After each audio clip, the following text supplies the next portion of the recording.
The Union Law and Justice Minister and also MP from ARUNACHAL Pradesh, KIREN Rijiju, is on a visit to Shillong to discuss ways and means to strengthen the Bharatiya JANATÀ party in Meghalaya.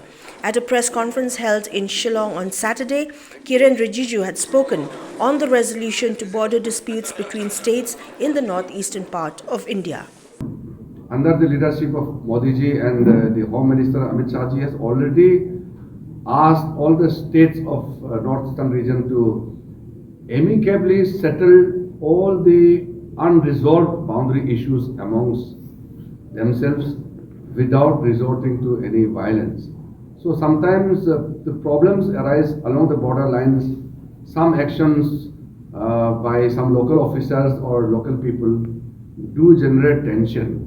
But it is the responsibility of the state government and the administration in the district level to ensure that if there are any disputes, unresolved boundary issues, there should be peaceful negotiation and there should be formal talks, and it should be resolved in a best appropriate manner.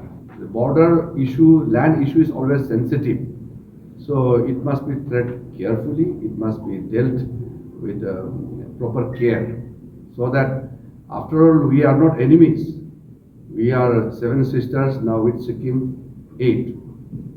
We must ensure that we coexist peacefully, and we have to show our ability to handle all the issues in a best possible manner peacefully.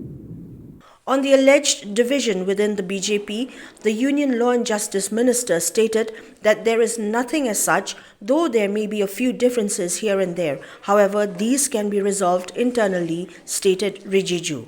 You know, a person's opinion may have a different from the another's point of view, but it's a teamwork. We need to work together.